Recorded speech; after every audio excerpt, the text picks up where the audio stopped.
En 2025, l'actualité des entreprises européennes a été marquée par la publication des premiers rapports sur la durabilité.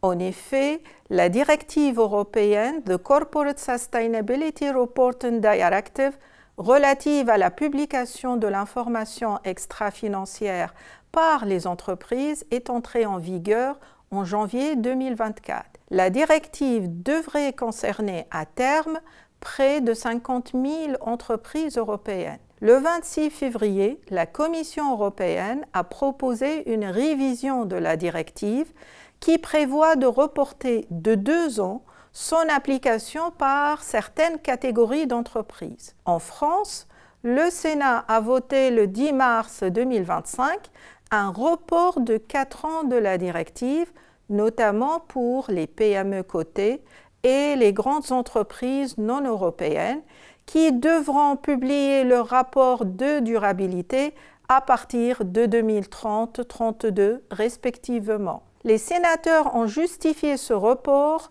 par des difficultés opérationnelles significatives rencontrées par les entreprises. L'intégration des risques environnementaux, sociaux et de gouvernance, ESG, dans la gestion des risques en entreprise a le potentiel de transformer les systèmes d'information de gestion des risques d'un outil réactif en une approche holistique proactive qui favorise une meilleure appréhension des risques. De l'efficacité des systèmes d'information dépendra la pérennité des entreprises et leur résilience face aux chocs et aux ruptures. La directive impose également la vérification du rapport sur la durabilité par un commissaire aux comptes ou un organisme tiers indépendant. Cette vérification vise à assurer la fiabilité et la transparence des informations publiées par les entreprises.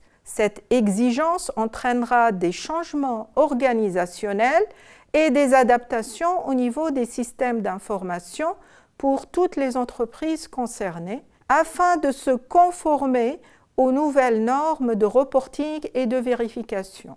Quels sont les impacts sur les approches ERM? L'intégration des risques ESG transformera les approches ERM, Enterprise Risk Management, et les métiers du risque. Les risques managers traditionnellement concentrés sur la gestion des risques financiers et opérationnels voient désormais leur périmètre d'action s'élargir pour inclure des risques ESG. Ils doivent collecter, analyser et interpréter l'information extra-financière, cartographier et évaluer les risques ESG et envisager des nouvelles stratégies de couverture en interne et en externe.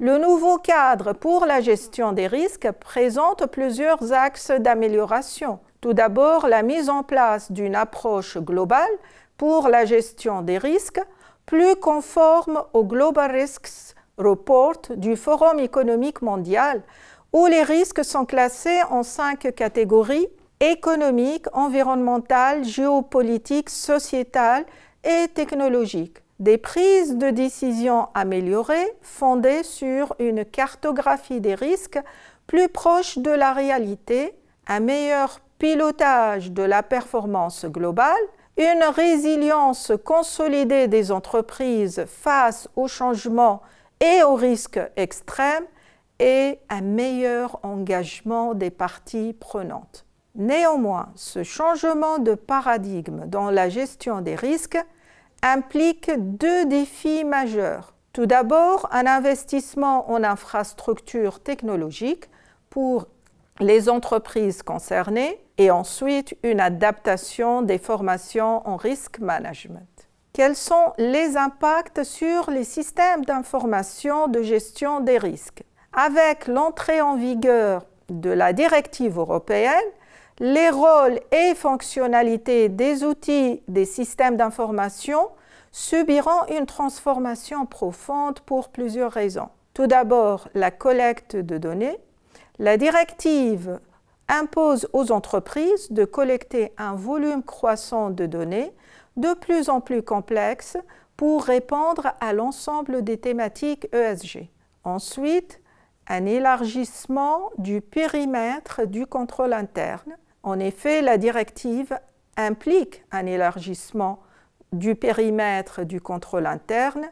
Et enfin, la double matérialité. La directive se fonde sur le principe de la double matérialité financière et d'impact. Ce principe oblige les entreprises à publier des informations sur les enjeux de durabilité concernant leur situation et performance financière, matérialité outside-in, ainsi que leur impact sur l'environnement et la société, matérialité inside-out. Au niveau opérationnel, le nouveau cadre réglementaire impose une évolution des fonctionnalités et des outils des systèmes d'information vers un enrichissement de contenu. Les objectifs du contrôle interne et les KPI doivent être alignés à la norme européenne. L'évaluation des risques inclura nécessairement les analyses de la double matérialité en plus d'une mise à niveau des outils de reporting pour faciliter la traçabilité et les tests de fiabilité. Quel rôle pour les nouvelles technologies? Grâce aux algorithmes et aux données de masse, les risk managers peuvent désormais réaliser des cartographies des risques plus exhaustives, améliorer les capacités prédictives des modèles d'évaluation des risques et optimiser leur stratégie de couverture. Les nouvelles technologies telles que l'intelligence artificielle ou le Robotic Process Automation offrent des possibilités d'automatisation dans la collecte, le traitement et le reporting des données ESG, augmentant ainsi l'efficacité des systèmes d'information pour la gestion des risques.